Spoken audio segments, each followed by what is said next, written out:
Yo, what up, what up? Welcome to Black Legacy's first official podcast, Mobilizing the Movement. Here down in Anderson, South Carolina at Linden's Academy, Linden's Academy of the Arts. Before we get started, I'd like to give a shout out to a few sponsors who have majorly assisted in getting us to this point. Major shout out to the Unity Mortuary, Manfred, Harry, and Dewena Thompson for all their support. Miss Linda Fay for the studio space here at Linden's Academy. Mr. Eric Scott and his organization Chain Breakers. And if we're giving shout outs, I feel it's only right to give a few shout outs to the few A1 donors of Black Legacy. First and foremost, we're going to go with this week Mr. Jason McClure over at Extreme Exterminations. Give a shout out to him and his business, and thanks for all his support. Then we're going to reach out to Miss Letitia Carter. I think Miss Letitia Carter is up in D.C. right now with the armed forces, so give a shout out to her as well. All right.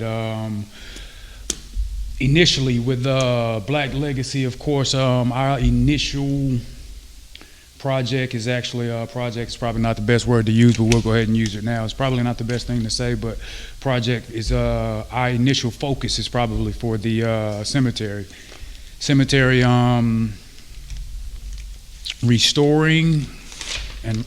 restoration. Black Legacy decided to create the podcast for many reasons, but mainly because of the climate socially in the country today. And we felt that we couldn't just sit back and not engage. And this is one of the forms of our engagement through the podcast, to reach out to the people, bring us together in great conversations, and for healing our community, for giving in our community, any aspect that we can think of to bring our community together. Black Legacy will be reaching out throughout it within the podcast. Though one of our primary focuses, again, is revitalization, construction, and maintenance of the slave cemeteries throughout the country.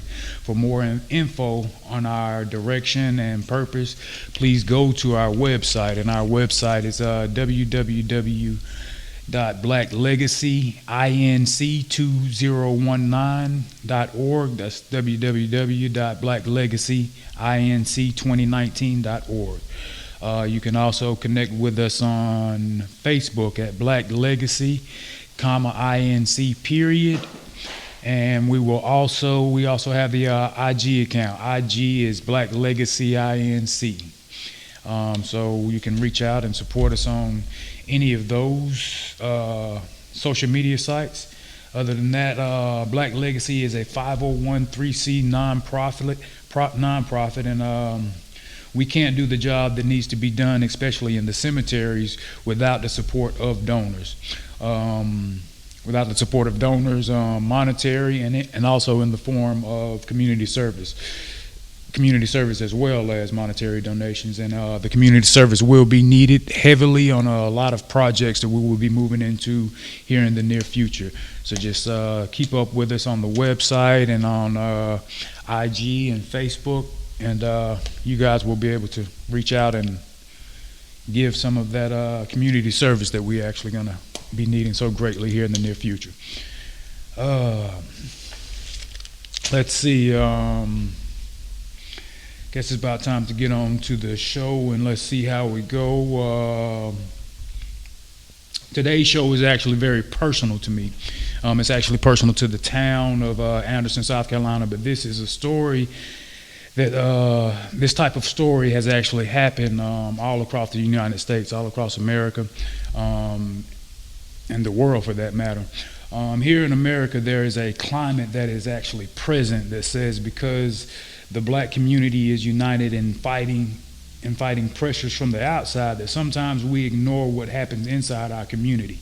A common phrase that's actually used that whenever I get into conversations, or I can hear conversations that are being spoken on CNN or MSNBC or Fox for that matter, a common phrase that's uttered is, well, what about black on black crime? I like to address that. I like to address that briefly.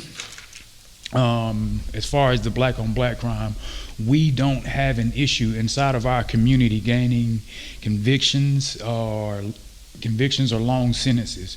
Um, I guess one reference to that would be, check out a episode of First 48.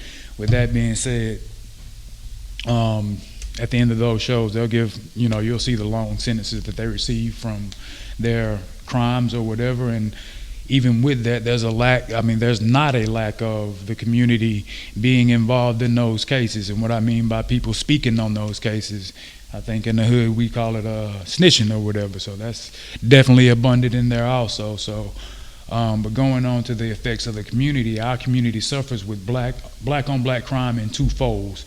And sometimes those issues can last for generations and even end up resulting in more crime, prison, and even death. Growing up in Anderson, South Carolina is actually where I'm from. So growing up here, I had friends on each and every side of town. North side, east side, west side, south side, even the country, Belton and Ivor or whatever. I had friends all over this county actually. So with it looking like, it's a good thing that I did have a lot of friends or had a lot of associates growing up.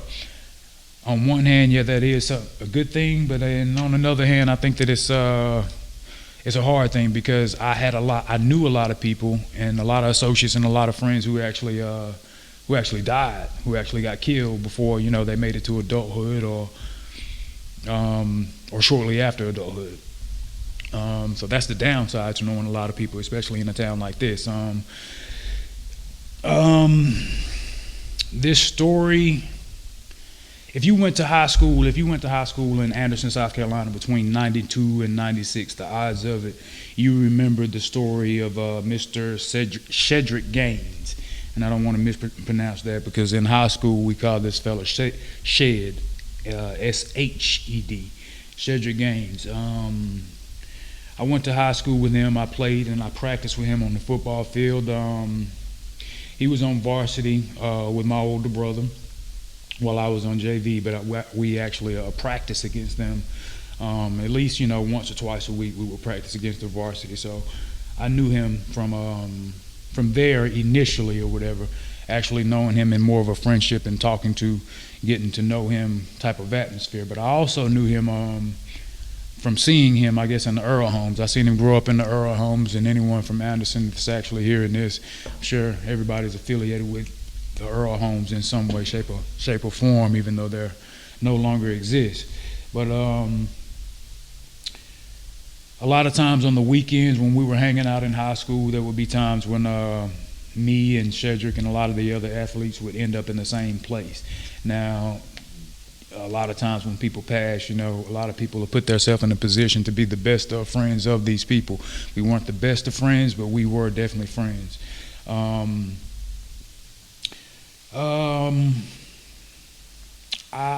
I go back over the situation with Shedrick in my head, there's a lot of memories on one end, and then a lot of things that I actually can't think of. But one thing that rings out prevalent for me is the night that he was actually murdered. Whenever we were about to leave to actually go to a party that night. Whenever everything happened, I think it was maybe in 93, 94 when the situation actually took place. We were actually about to go to a party, me and some other athletes that I played football with in high school, and a car pulled into the driveway where we were at kind of abruptly or whatever and told us that, hey, yo, man, Shed just got shot, so we knew that he was going to be at the party that we were going to, so we kind of rushed off to actually get over there. But whenever we got over there, the situation was already done. The ambulance had left, and most of the people who had been there was left, so we couldn't get any reference to find out exactly what had happened that night. I've often wondered, though, as years have passed, if the outcome would have been different, how it could have been different if we had made it to that party prior to that situation happened. And I know there's 1,000,001 outcomes that actually could have happened or whatever, but sometimes I do go over that situation and actually do think. Above that, I remember the impact that his shooting had. I recall days later the impact that it had on almost every black student at Westside High School, and even a lot of the white students at Westside High School. There was a major impact. If I'm not even mistaken, I think that we had a day off of school whenever that happened or whatever. I remember them offering counseling for a lot of the students at high school. I mean, in school that day, following the days after or whatever. And one of the most impactful things that I do remember is probably the funeral. The funeral was held at Westside High School in the gym, and one probably at that point in time was one of the largest funerals that I had ever attended.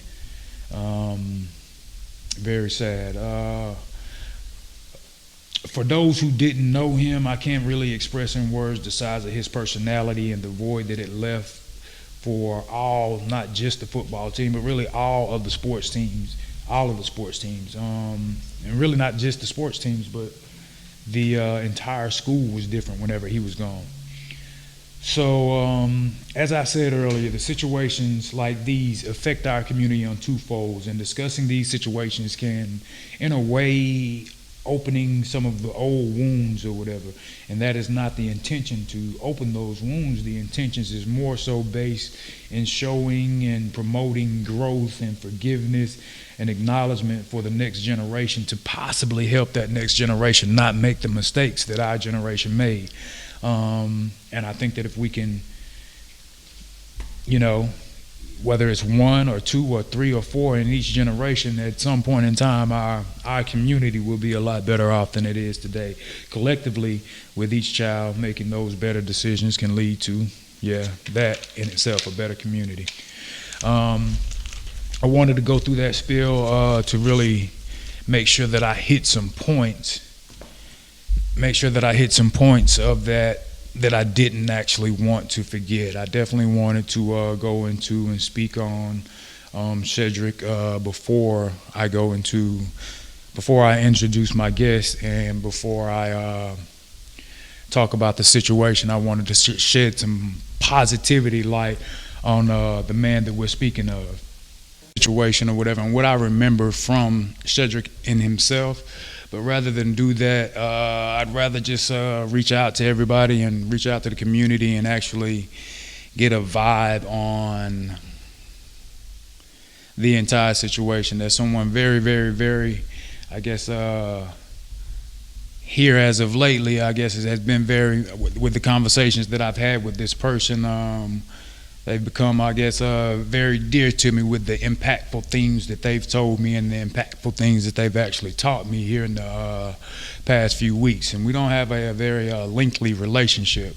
But without further ado, what I'm going to do is get up Mr. Johnny Burton up to the show.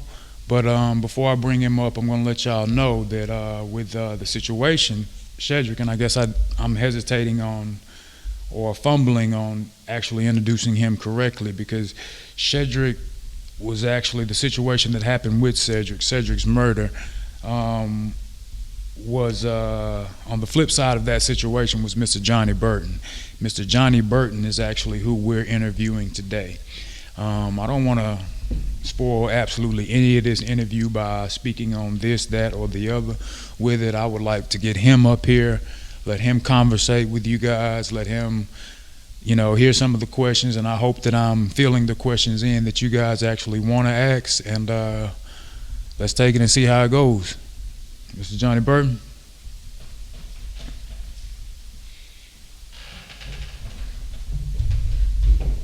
What up, bro?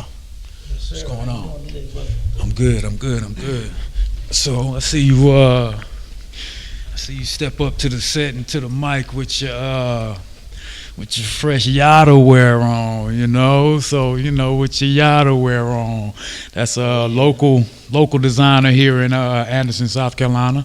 And that's what we love to do, is support our own yada wear. Shout out to yada wear. You getting rocked up here in the on the podcast. I'm sure they can see us on TV with it now. Yes, true indeed, true indeed. My mission now is to aid and assist my community, uplift my community by any means necessary. Let me introduce myself. Like I said when I first came up here, I'm Johnny Burton. A lot of y'all know me, and a lot of y'all might not know me. A lot of y'all might have just heard about the situation and my story at hand. But let me state this from the very beginning. I don't want anyone out here to let the mistake I made as a juvenile define me as a person now, because that's not why I'm here. I'm here to say I truly apologize to my community. I'm showing that through growth and development, I am a different man now, and I'm here to aid and assist and help, and that's who I am to this day, despite from what I've been through and what I'm going through. So that's what's up. I think a lot of people in our community, definitely, man, like a lot of people are gonna have issues with seeing past it, but I think that it's all based on how they were affected by it. The community as a whole, I think, will be okay, but I think certain individuals, I mean, even with this in itself, just putting this interview together itself, I mean, I've gotten some backlash about putting it together, you know, and hey, you know what, you just should leave this alone and don't do this and don't do that. But I see so much more in this story that can actually, I think, can actually help. And not only help and heal, because this situation happened to you, and as much as it happened to Shed, this situation actually happened to you. And of course, I know that because I know more so of the story, and maybe it'll be able to be conveyed in this interview. yes, sir. Yes, sir. Well, that's definitely the mission, and my goal is to say, hey,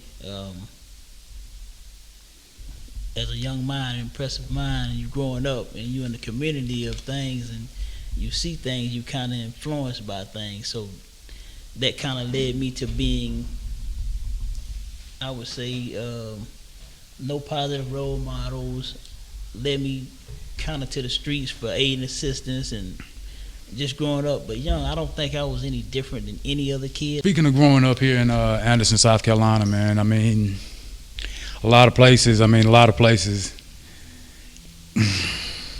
everywhere is different. I've only been a few places in the world, and I've been a lot of places. I've only been a few places in the world that reminded me of this place. But I would say that just the climate itself, especially in the era that we grew up in the early 80s, the climate itself was totally different. The family structure was totally different. And with those things, that shaped and molded a lot of our personality. So, I mean, tell me about you growing up. Tell me about your family, your childhood, you know. Tell me about those things. Oh, okay. Childhood was no different for me than I think any other child wanted. I grew up in a house, early beginning, my parents, my mother and my father, and 3 other sisters, and a niece that was close to being a sister because she was born so early. I just wanted to see my family basically happy and all of us together, nothing more, nothing less. Of course, as I got older and my parents separated, that kind of pushed me to the streets of feel like I don't want to choose her or choose him. I just want to, you know, and growing up in poverty, it was kind of hard. So it was kind of hard for us, right. No doubt. But I think when my parents separated, I kind of went astray a little bit and started leaning on the streets and started learning things. How old were you when your parents separated? I want to say I was 12, 13. Were you already in the streets then? Not really, but I was close to being there, learning, growing up before my time. So, and it's no excuse, but kids are gonna do what kids see and what they think is done. And even at the age of 13, 14, I just had an impressive mind of just, you know. So you'll say you jumped off the porch around about 12, 13? That's right. Okay. Definitely know what that means. Definitely know those feelings. So, okay, in whenever you jumped off the porch, like, what kind of things would you say that you was involved in? Were you more so just involved with, the visual, just seeing it? Was it building up the envy and the want? You seeing the cars and everybody with the fancy jewelry on walking around, the legends around town that we seen at those age, from South Side, East Side, and West Side. I mean, Yes, sir. True indeed. Well, that's any kid. You want to be like, you want to have fresh shoes and fresh clothes on just to make people, hey, this guy's cool or whatever. At that age, and that's just my mindset. So jumping off the porch, I would learn how to hustle a little bit, maybe shoplift a little bit. Just came from that type of family where we all had love, but we didn't truly have enough. We had what we needed, but what we wanted, it was hard. so you took the responsibility of taking care of a lot of your siblings? Your siblings? I would help out anytime, mother, father, yes. I would. Okay. After I learned how to hustle and I was kind of out there and trying to be a man at an early age, not knowing. That's a lot of pressure for a youngster, man. Yes, sir. A whole lot of pressure. So, what age would you say that you kind of jumped out there and was actually hustling? Like when you felt like that you was getting a little paper? 16, 15, 16. 15, 16? Yeah. I could. How did that change you? How did getting a little paper coming from? Well, it made my life more serious. I had no time to really be a kid. You kind of understand what I'm saying? I get you. It's like now that you're making a little money and you got a car and you trying to be the man of the house. I can help my mother. I can help my father out. Yada yada yada. Who could tell me what to do? Definitely. And I'm trying to hold my own right now. And I think by that happening like that took the time of me being a kid, really learning to go to school and play sports with you guys, which Definitely. I knew, Definitely. um, So, what side of town was it that you say you grew up on? Booker Street, Susan Street, West Side. So you was okay? Oh, really? All my life, Booker Street, Susan Street. No way, man! Come on, dude. This is so Booker Street. crazy. Yeah. All right, hold on. Let's back up a little bit. I'm gonna give just a little bit because you just blow my mind with what you just told me. But give a little background. This story, I met Mr. Johnny probably about I would say last winter actually was the first time that we actually met, that we actually came into contact with each other. We came into contact with each other by Mr. Eric Scott. Giving shout out to Eric Scott and Chain Breakers again. But I had went over and we were talking about some things with the nonprofits or whatever, and he had told me he got something for me, and I was like, what you got for me? You're saying this, that, and the other. And he mentioned the Shedrick situation, this, that, and the other, and he was like, he told me about everything first. He told me about it, and I was like, just to be honest with you, I'm like, I don't know if I want to be involved in that. It gave me a minute. I was like, I don't know if I want to be involved in that one. But as I thought about it, and at the moment that he told me who were the players that were involved, I was like, yo, yeah, okay, all right, I do that. And then what he had told me was, you don't met him before. He was like, you don't met him before. The night that we went to such and such, we went to the club up there in Greenville, such and such. And he was like, he was there that night. And I was like, I don't remember. And I couldn't put a face to who he was actually talking to. But then when I did, put my eyes on you, I was like, yeah, I do remember him from that night or whatever. But so after that, and once we had decided to go forth with you and Miss Kathy doing a video for Black Legacy. I'm sorry, not a video, but the podcast for Black Legacy. We spoke on that, and then, of course, between me and you, and we'll introduce that later. We know we're going to take it to another level with these things. But going back, Booker Street, Susan Street. So you stayed there your entire life. It was crazy, man. My grandfather. That was like my second home on Susan Street, right there on Susan Street, man. We was like, But I remember you. It's just been so long. I remember you though. Do you? Yeah. What? I stayed in 8 Booker Street. What side was that? The same side Haven stayed on. Word.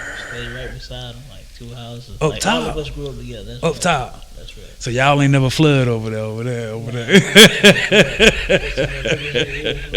You know, every time you get a heavy rain, it's flooding on that side of town. Yes, sir. Yes, sir. That's what's up. That's crazy, man. Okay, all right. So we're gonna have to link with that a little later on too, and Okay. talk about that.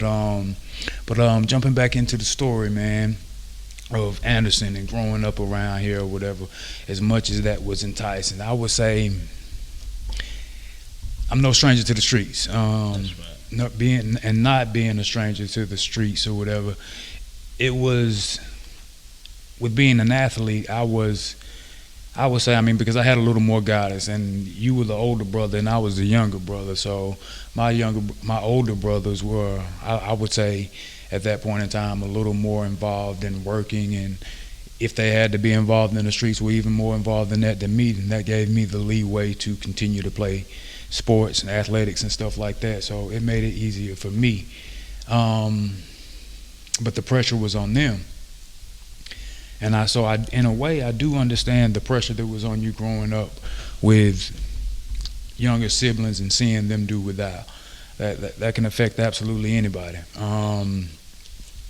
Let's get down into the your situation as far as what would you say, because I think this plays a part. I think this plays a part in the story as a whole. What would you say was that point in time when or no, even not even say that point in time, because it's different from each and every one. But for me in the streets, at that point in time when I got about 10 grand, when I had about 10 grand in my pocket, when I first had that first 10 grand in my pocket, you couldn't tell me nothing.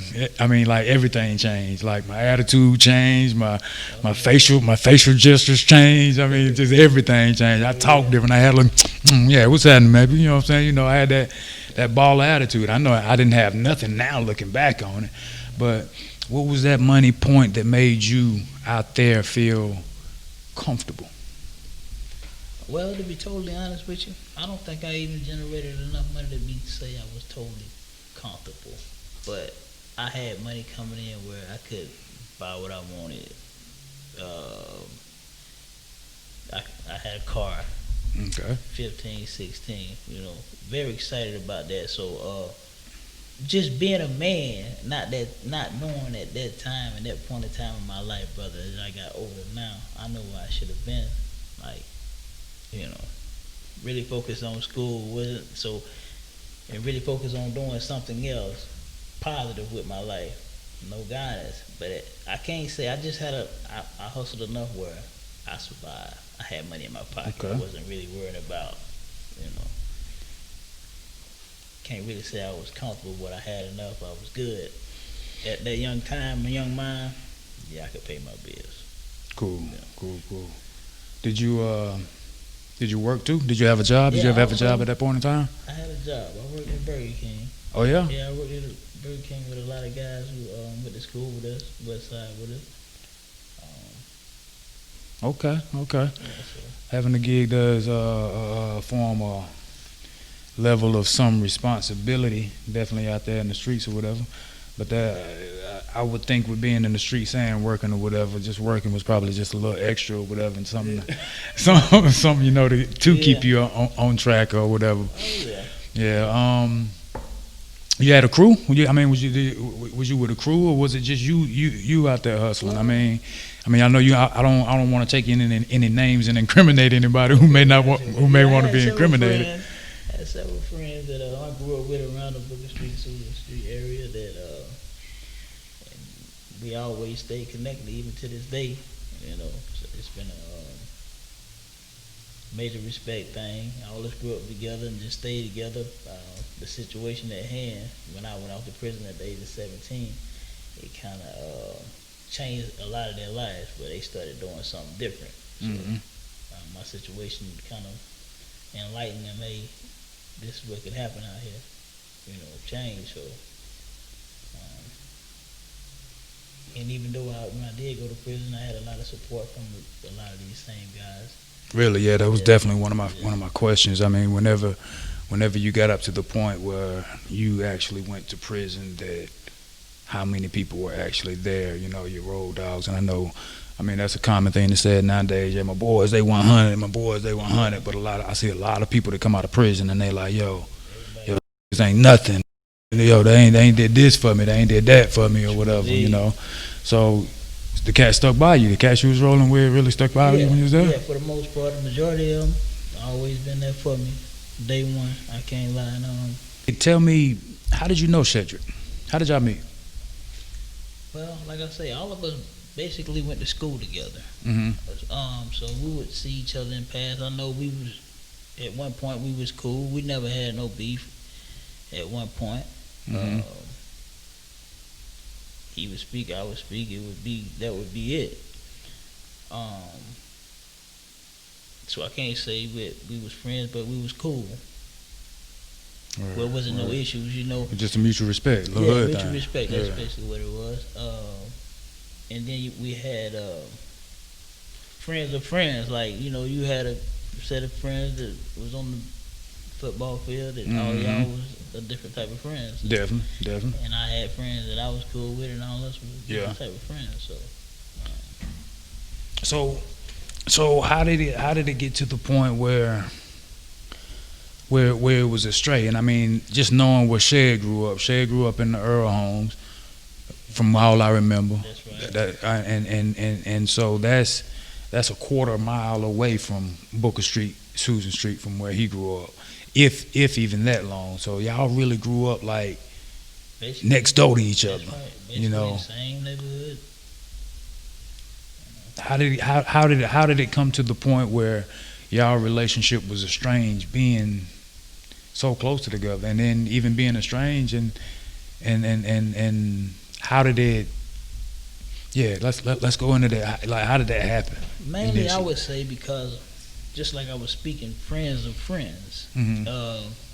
I would say me and his friends would have disagreement, or his friends and my friends would have disagreement, and with nobody like nobody. Just bottom line. And it really wasn't. I can't say that the energy was straight pointed towards him, but that friends of friends situation, I won't call no names, that kind of boiled over everything into the pot. But Understand. I feel like I was being bullied because of my size or whatever. I feel like I was, You speaking on your size now, man. You stood up beside me. I mean, I'm about 6 foot 200. Then I was 5'6", 130 pounds. 5'6", 130 pounds. Something like that. I I mean, it's grown. But, so just you was a little dude back then. Yeah, a lot of guys was like bigger than me. Word. Yeah. They played football. They worked out. Me, I wasn't into none of that. Okay. Definitely, that plays a factor. So I think that's what made the whole situation boil over. And to not call any names, let Stephen Dogs lie, but a couple of his friends, I told you I was working at Burger King. They came to Burger King and they, attacked me, did all kind of, So you saying attack you? I think all of that led up. Well, I know that's all of that led up to the incident at hand. Okay, so was that all right? So we had a situation that happened. Over something that had nothing to do with you. I mean, you can get as you can get as specific as you like, or you can be as vague as you like. I definitely want to have you comfortable in this situation. But so that was mostly between you and him. That was the initial contact. This altercation at Burger King, when they came up to Burger King. His friends. It was just his friends, so he wasn't part of the group. He wasn't a part of the group at that time. But like I was telling you, friends are friends are friends are friends. So this night, after the guys did this, I don't like this, punch me in the face, did all kind of stuff. So they literally got at you at work. Yeah, so you was on your work shift. Yeah, I mean, was you working on a register? You on burgers or fries? And what happened? Just working. I think something and some girl came back there and said, I'm gonna call her name, but hey, such want you outside. So hey, what's up? I went outside, like, what's up, man? You swung on me, So, Okay. to make a long story short, 2 weeks later, this is when the incident actually took occur. But it Okay. was a few other incidents before then too, with a friend of mine and said, and one of his friends, and Okay. I So don't. the incidents before that. So all right, the Burger King incident. You're saying that was the one that happened prior to 2 weeks prior. So were there any situations in between the Burger King incident? Oh, yeah. One at the fairground, maybe a few months before then or whatever. Okay. Yeah, so What happened at the fairground? just my friends, said friends, somebody put a gun. We all run. The police, the police come break it up, so everybody just went home. But it was just the incident of, a gun that has been flashed now. Mm-hmm. Not on my side. Okay. People, but from there, it was always a red thought, a warning, like somebody Definitely. got a gun. Yeah, it's not been pulled. Yeah. So Somebody got a gun. So. in that situation, when the gun was pulled, why didn't anybody get shot? I mean, what was the situation? Why didn't anybody get shot then? No one shot. I mean, So they just pulled pulled the it out gun and and flashed it. everybody dispersed. Everybody just like ran off and went on to Okay. wherever they was going. Hmm. Now I tell you, with it, and I know it's right now it's for the sake of names, but I see a common thing that a common word that we're actually coming up with that I would like for anyone listening, and youths, and of course my son, to actually hear that common word and let that common word stick out. And that common word is friends. Friends. That's right. Your friends. So, all right, the situation happens at the fair. Everybody disperses or whatever. Then that happens before the Burger King incident, right? Yeah. So, at that point in time, would you say that made situations boil up for them to come up to the Burger King to your work to initiate and maybe take it to another level or I whatever? would say yes, definitely. Okay. And a few more other things, but definitely that. Definitely Yeah, that. definitely that. It was like the whole situation wasn't even like it had no forethought, no malice. It wasn't thought about. It was just teenagers, kids. And at this point, when these two incidents happened, okay, now I'm on. Yeah. I gotta So you don't cop protect it. me. You don't cop You it know what I mean? still. Yeah, I gotta protect me. For It sure. ain't that I'm looking for nobody to hurt nobody or do nothing to nobody. But Well, I I ain't mean- gonna allow nobody to hurt me. That's what I'm thinking in my mind's eye as a kid. What was the situation at Burger King? It was a situation where it was a 1-on-1 situation, or it it's a was situation? Two guys. Uh-huh. They came to Burger King. Black guy, white guy. Okay. Yeah, so, it was Wow. driving this like blue CRX or something like that. I would call it that's enough. We know who you're talking about. Hey, the West Siders I mean, know. The West okay. Siders know for sure. Yeah. That makes sense. I'm just telling you, Man. so Oh when wow, all that these- makes a whole lot more sense. Go ahead. Okay, so now when all these situations, they took part, like I said, now I'm really like I'm gonna take care of myself against all odds. Just don't bother me. Period. No Exactly. matter who you is. So I think the night of this incident, yeah, true, I was drinking alcohol more than I should have been drinking. Was there any retaliation for the situation at Burger King before the party? No, never was. So- we never seen each other. We never seen each other again.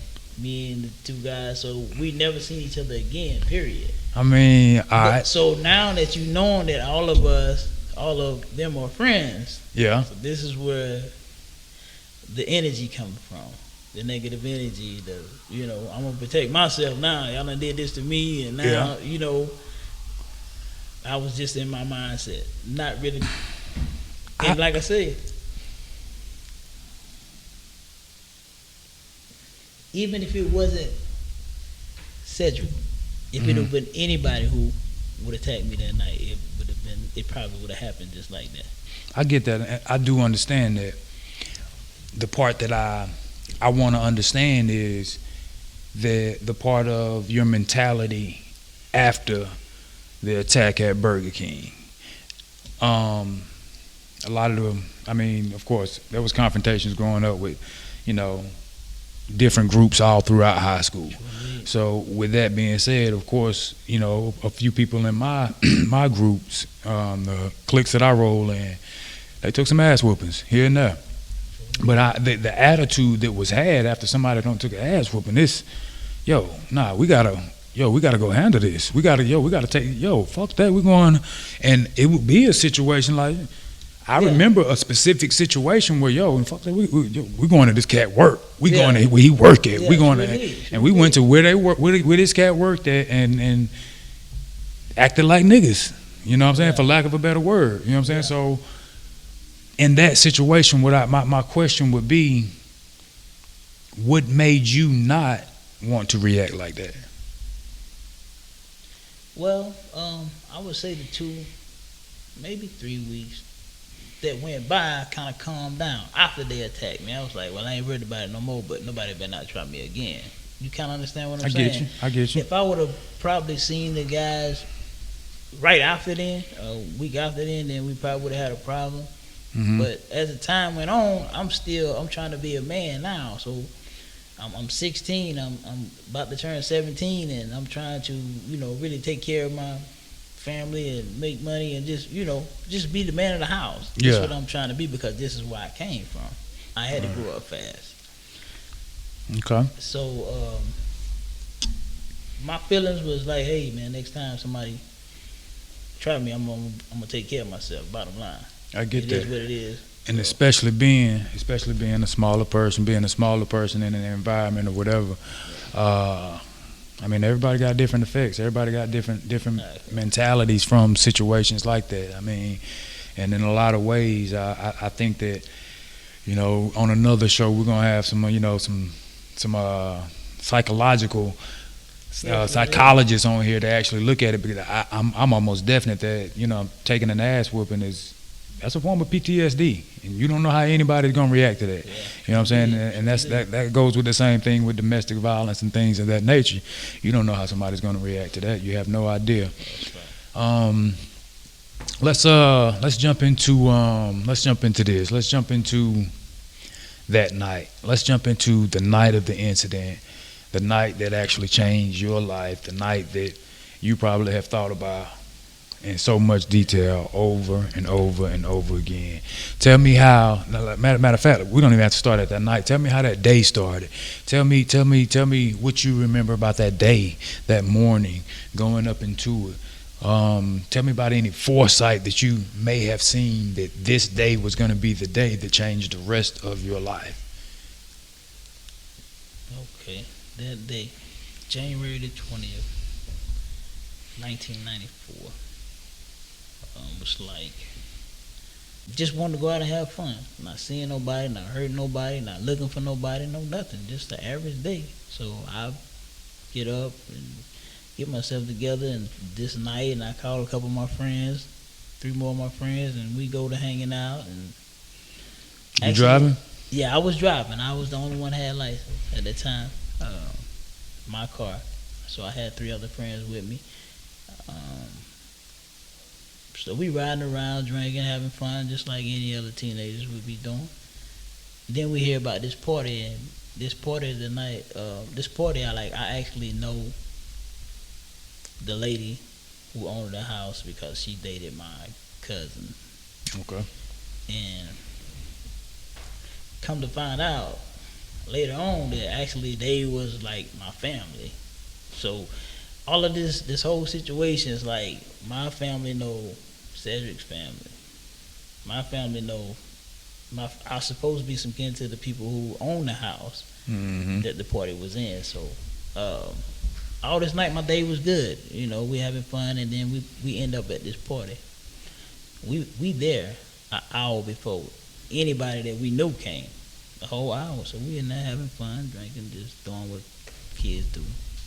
Okay, so what was the environment before anybody else came in? It was the The environment. environment was straight at peace. Older crowd, younger older crowd. It was older crowd. The lady who owned the house, she was friendly with us. Y'all like, get y'all something to drink, chill, whatever. Okay. It's okay. So everybody enjoying themselves, and So we know the lingo. We know the lingo. So for the people, for the hometown people who are actually gonna be listening to this, so was it a South Side party? Was it the East Side party? well, West east Side? We don't say east side. It's east It was side. on the East Side. Yeah, So we we're in the on East Side of town. Okay. Yeah. All right. So like I said, we there an hour before anybody comes. Started no trouble, drinking, just having fun. Okay. And an hour into the party, yeah, I'm nice and tipsy, been drinking more than usually, and that's when Cedric and his guys they came in. That moment. Tell me that moment when you seen that they was in the same place as you. And Tell me the feeling that went through your body, the thought that went through your mind. to be totally honest with you, after having that many drinks, I was like, man, I ain't for this tonight. Like nobody better not try me tonight. Gotcha. That was my mindset. Like I say, not knowing that these people even know her, like they know this lady or they would come to this party. We don't know that each other know each other. Like we don't know this. Gotcha. So after they came, I told the guys that I was with, I kind of rounded them up, tell everybody, let's go, man. Okay. That was my feeling. I'm telling everybody, let's go. So while I'm telling them, let's go, I told one of my friends, go get everybody else, let's go. And at that time, I'm standing against the wall. I still been here like maybe 20 more minutes. Okay. Cause they lollygagging around. I'm telling them, let's go. And So let's so pause. I got an uncomfortable feeling now. I'm ready to go. I ain't looking for no trouble. So would you have left with that extra 20 minutes without your pistol? Would you have stayed there that extra 20 minutes? Or would you have just, let's go, I'll be in the car waiting, 10 minutes, I'm leaving? It's What a would have been? possibility that I would have left. It's a possibility? Yeah, but I was waiting on my crew, my friends. You Y'all waiting on come the on, boys, let's yeah. go. So, and one of my cousins that was with me was kind of older than me, so he was bigger than me. These guys kind of, I know they had my back, but they just lollygagging around in here. And the whole time I'm feeling uncomfortable, so I'm telling them, let's go. So I can say that being what I had been through, Fairground, Burger King, I was kind of influenced now that I'm drinking and I got a little pistol. Got a little courage. So I was influenced. Okay. I'm not gonna say that I wasn't. All right. But like I say, the main idea of the story was I didn't know they know each other. Yeah. I could have, and now I look back, could have probably ended different. So by the time they come, Cedric's sitting across the room, and he got a girl sitting on his lap. He tells her, I mean, this how close I'm talking about. I can see, like, he tells her, get up, I'll be right back, or something like that. Because during the trial or whatever, this is what she say, and I just read his lips. So after she got up, boom, and he rolled out, what's up? I'm like, what's up? So, hold up. Y'all, how far y'all apart? We probably from here, probably to the table in there. Okay, so Yeah, by the table, So I can kind of, it's dark, the music loud, but I can still kind of see because I'm fully aware now. Yeah, you about 25, 30 feet away from him. Yeah, that's right. Okay. So when he gets the girl off his lap, he approached me, said, what's up? He hit me. I reacted.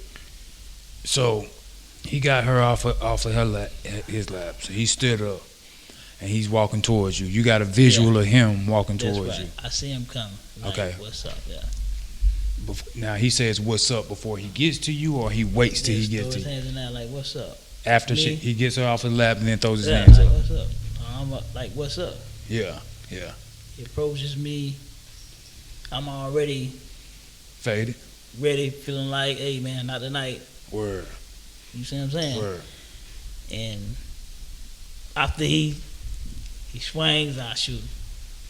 Out of reaction. Not thinking, not trying, not plotting, or nothing. It's just So reaction, like reaction because of the current events. so he swings. You shoot him before he connects to hit you, or That's no. He actually hits me. but you But had that- already shot him by the time he. No, Okay. no. When he hits me, that's when I shoot him. He see me pulling the gun out, and I just start shooting. And then he turns around to. Okay. You see what I'm saying? So Yeah. that's how it was just like a quick reaction. He hits me, I pull the gun out, and I shoot him, boom, and then shoot him, and he turns around. You see what I'm saying? So you shot him. What did you? What was he shot at? What was? First time he was shot in the shoulder. Uh-huh. That's when he hit me. I shot him in the shoulder, and then he turned around. Then I shot him. I might have hit him like in the lower hip or Okay. something like that.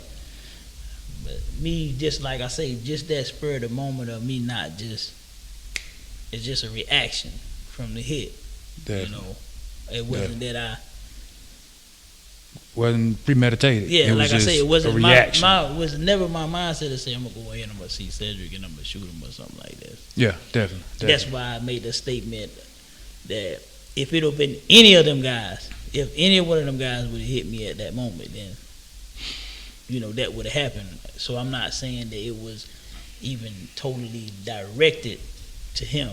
At the time, all the stuff that I was going through, and I felt like I was just being bullied by these guys that was bigger than me, and I mean, and I feel kind of tramped on. You know what I'm saying? So Shed was a defensive lineman. Shed was probably about, at the time that I remember, I think I was 5'9", 5'10". I can remember him being at least, I was a freshman, so yeah, I was about 5'9", 5'10". So I remember him at least being at minimum 6'1", 6 foot, 6'1". 220. He was a big dude. He had a big presence. He did have a very big presence, and to speak on, I guess, the situation, I would say that there are some situations that I can say that, looking at it from today's perspective of the word bullying, I would say, and this is just me being honest, out of all the athletes, football, basketball, hell, wrestling, track, or whatever, I'd say 80-85% of all the athletes were bullies in a sense. And I think that I protected it a lot, but I looking back on it now, I can say that I even bullied some myself. And Shed wasn't immune or exempt from that, I should say. Exempt from bullying in situations. I can't say that he was a constant bully. I think he was more so a constant clown, really, around most of us. In that moment, you seeing someone 6 foot over you, and he was a beast in the weight room. You seeing that situation and someone hitting you, you pull out, you bust.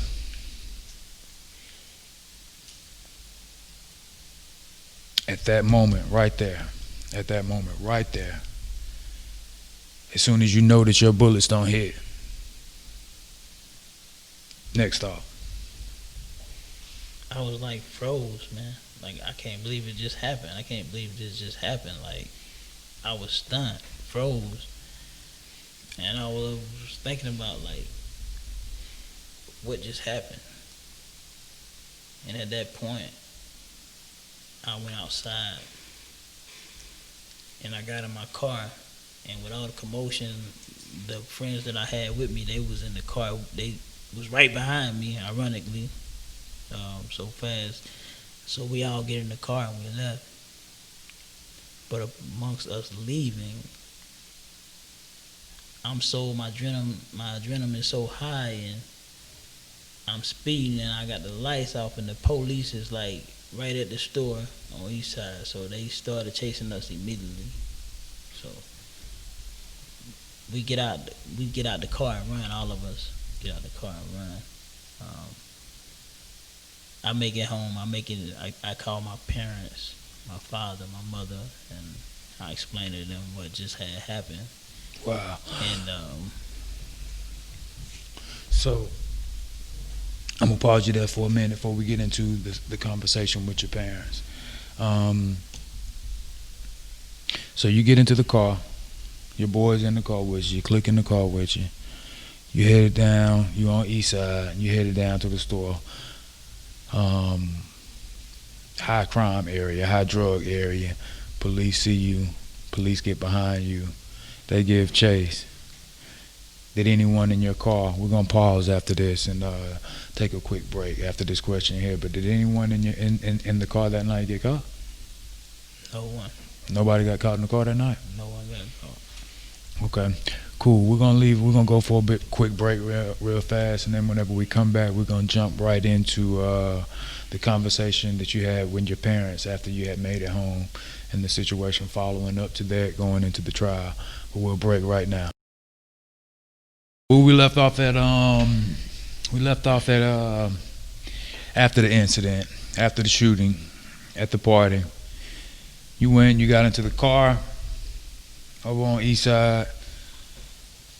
I guess it was a bit of a high-speed chase. Yes, sir, definitely.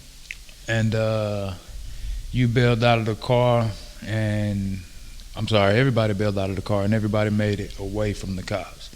Now, your moves. Tell me your moves after this situation. After it happened this way, what happened? You spoke to your father, I think, as you had mentioned.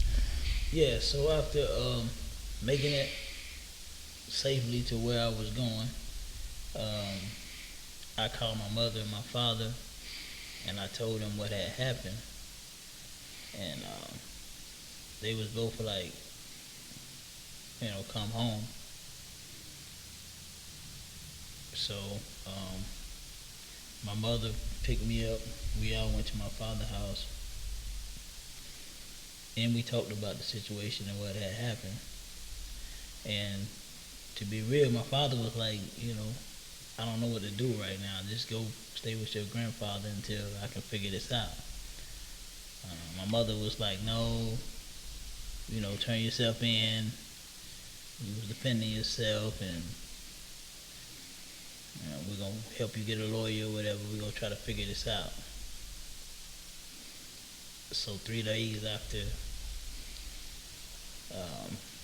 contemplating on it, my mother constantly begging me. So, after when you were contemplating, I guess you said you turned yourself in 3 days later. Was that prior to Cedric dying, or was that after Cedric dying? Because I know he died 2 or 3 days after he was shot. Well, actually, the same day that he transitioned, I had made bond. I was already in the county. I had made bond, and then they revoked my bond. Me being released at 6 o'clock. He transitioned around 3 or 4, and they told me that I would have to see a circuit. They Upgraded your charge. Yeah, exactly. So I would have to see a circuit judge, and they denied my bond. But I actually had made bond before he passed. Okay, so that was and you say you waited 3 days before you actually turned yourself in. What I mean, within those 3 days, what was your? It wasn't murder yet. So what was your mind at? What was your mind state at? How were you feeling? Well, my mind state was truly this wasn't my intention. Very regretful, remorseful, thinking like, how did this happen? Like all kind of things was running through my mind. I can't say as far as me being afraid to face my consequences. I was saying that this was my intention. Like what just happened. Mm-hmm. My mind was everywhere. And when I turned myself in within them days, I gave a statement to the police on exactly what happened, how it happened, word for word. So even from that statement and me turning myself in and all through trial, they kind of knew I was telling the truth about every aspect of the incident, like how it happened and why it happened. Mm-hmm. Who felt that you were telling the truth? Was it the officers or the? Well, it wasn't. Yeah, I can say people was angry about the situation, Mm-hmm. but I do know during trial and a few people that gave statements for me that was withheld. Two people exactly. So I they know of- withheld the statements that they gave on your behalf. Exactly. So I know the courts and the police officers know that what I was saying that happened was the truth. Okay. But I think I was misled by when it was the anger of people wanting to see me punished, convicted about Mm-hmm. the situation, the whole situation at hand. Like, and I can't. I'm not mad about that or bitter about that because Mm-hmm. And I mean, just on that in specific, I would have to say, and I mean, this is such a paradox that we're actually sitting at the same table, because at that moment that you're speaking of, that he did pass, I can remember that moment in school when they told us that he had passed. And in that moment, I wish the same thing for you. I wish that, you was in jail for the rest of your life. I mean, as I said, that wasn't that was just somebody I knew, and I had more intimate time with him than, of course, with you, even though that a lot of times we were all in the same neighborhoods, so I guess with that aspect of having that, as you said, I mean, it is expected, but even with it being expected, that really wasn't your outlook, because, again, you feel like you're being bullied. So you're going back and forth. Your emotions are really going back and forth on you knowing or you feeling that you're in a situation of self-defense. What was your confidence level of that being brought to trial and being defended? And I guess that more so lies into the question of, just because we have experience in the court system or whatever, and at that point in time you probably did not, but I think that question more so lies into, did you have a paid lawyer or did you have a public defender? no, I didn't. I had a public defender, and at the time, my public defender, after he did a small investigation of the case, he did come back to me one time and tried to get me to plead guilty to 30 years for this matter, which within them 30 years, I would have went up for parole in 8. I would have made it out. Could have maxed it out in 15. But when I immediately said, but he told me also, presenting this plea to me, that if he was I, then he would take a trial on self-defense, because it's clearly self-defense. And at the age of 17, that's what I stated to him when we're going to trial, Pig 12. Because I know for sure that at that moment I was there first. I didn't breach the trust by telling somebody to get off my lap and me approaching the situation. I was approached. So all the elements lined up for self-defense, so I took a trial on self-defense. And I lost on the fact that, and I had to look at it now as a grown man. You was young, you was underage. You had a firearm. You was wrong for all these matters. But in my eyes, where I grew up, I'm like, hey, I'm here to defend myself. I'm just, it wasn't my intention. Was that your first experience in the court system? No, it actually wasn't my first experience in the court system, but what type of everything charges? was juvenile. Like, I had a lot of little petty juvenile shoplifting, grand larceny for trucks, me and my friends and stuff with, as kids. Okay. So that is something that's definitely rare, that's very rare, that I've never heard in a situation like yours, that a public defender has even suggested anything about going to trial, because most situations with public defenders, they want to do as little work as possible. For the younger generation out there, if you're listening to this, in a situation whenever you are dealing with the public defender, understand who the public defender actually works for. The public defender's boss is usually the solicitor. The solicitor is usually the person that's prosecuting your case. So the person that's prosecuting your case is in charge of the person that is defending you. So most of the time, going to a situation like that with a public defender, you're at the hands of the court. So why did he tell you to, I'm not even going to ask why, I guess, how satisfied were you in the defense that he put up for you? Well, after going to prison and after really understanding law by researching my case, I feel like he didn't do a great job at all, period. I know he didn't do a great job. Okay. But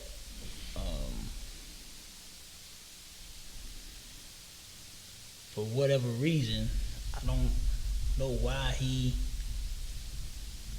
tried to make me feel that he was for me. For it's like, we can beat this trial on self-defense. Like, you really boost me up to say, hey, when I could have just pled guilty to a lesser charge. And Been out in 8 years. yeah. Wow. Wow. So do you think that was at that point in time, and again, there are so many paradoxes in this situation or whatever. One of the lawyers who I actually use readily, and I actually think highly of, Drew Ann White, was actually your prosecutor. True indeed. She prosecuted your case. That's right.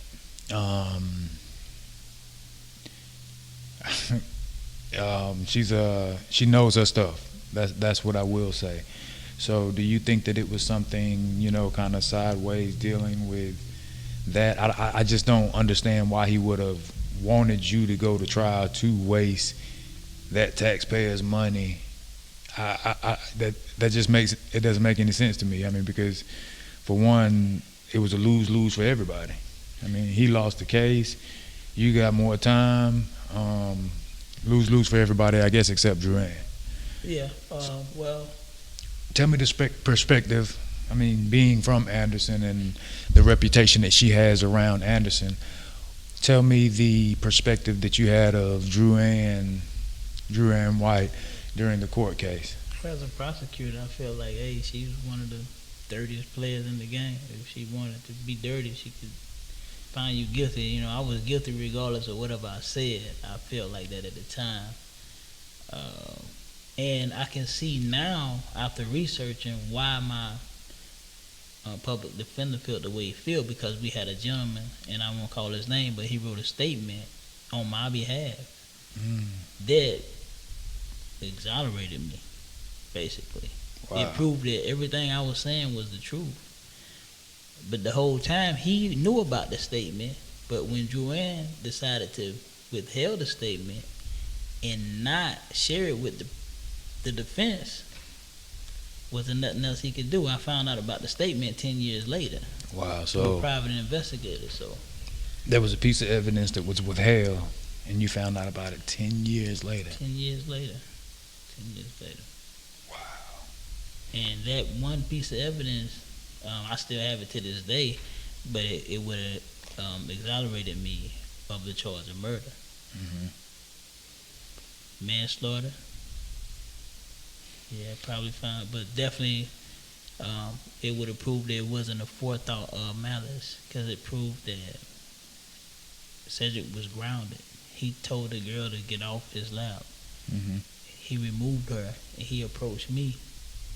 He hit me. I just reacted out of everything that was going on. And the truth is the truth, and surely I'm not here to say, no big him or little me, or no big me and little him. Definitely. That is not why I'm here. Definitely. I'm truly here to say, hey, You know, as a young man, I made mistakes, but that don't define me. Definitely, definitely. All right, we're gonna go ahead and end today's show right now, and you can catch this. This is part one. We'll continue next week with part two of Mr. Johnny Burton's story. Join us next week. Check us out on the website. Check us out at Facebook, IG. Keep in touch. Stay engaged. Till next time.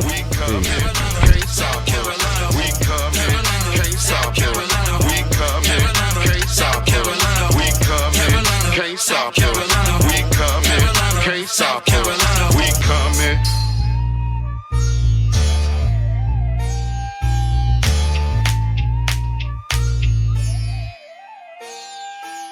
Carolina, South Carolina, we coming. Carolina.